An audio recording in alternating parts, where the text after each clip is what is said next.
28 نوامبر سال 2024 در شهر آستانه جمهوری قزاقستان همایش شروع امنیت دست جمعی سازمان عهدنامه امنیت دست جمعی برگزار گردید که در کار آن پرزیدنت جمهوری تاجیکستان پیشوای ملت محترم امامعلی رحمان اشتراک و سخنرانی نمودند. در کار جلسه همچنین رهبران دولت‌های بلاروس، روسیه، قزاقستان، قرقیزستان و دبیر کل سازمان عهدنامه امنیت دست جمعی اشتراک نمودند. در جلسه نوبتی شروع امنیت دست جمعی مسائل وابسته به وضع نظامی و سیاسی جهان و منطقه های امنیت دست جمعی، تحکیم همکاری در دایره سازمان و دورنمای رشد نظام امنیت دست جمعی، این چنین رفت آمادگی ها با تجلیل مشترک 80 سالگی غلبه مورد بررسی قرار داده شد. سران دولت‌ها وابسته به راه‌های تحکیم و گسترش همکاری در دایره سازمان عهدنامه امنیت دست جمعی، رابطه‌ها با دیگر سازمان‌های منطقوی و جهانی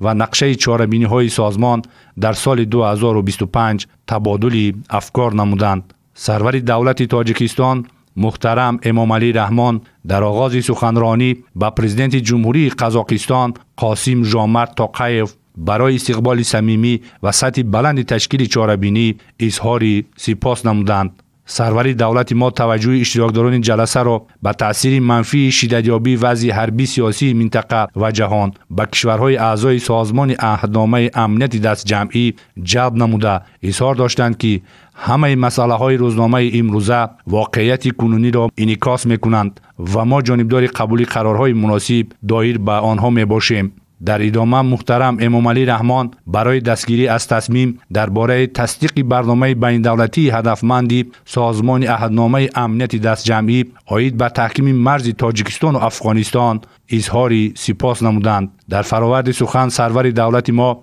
با ریاست آینده جمهوری قرقیزستان در سازمان عهدنامه امنیت دست جمعی خواهان برار و کامیابی شده اظهار داشتند که جمهوری تاجیکستان به کار مشترک با ثمر با کشور همسایه آماده است و جهت اجرای نقشه‌های برای دوره ریاست معین شده همه جانبه مساعدت خواهد کرد. در پایان ملاقات سران دولت‌ها یک قطار سندها از جمله اعلامیه شروع امنیت دست جمعی سازمان عهدنامه امنیت دست جمعی، قرار درباره تصدیق برنامه هدفمند بین دولتی سازمان عهدنامه امنیت دست جمعی عاید به تحکیم مرز تاجیکستان و افغانستان و غیره را به امضا رسانیدند.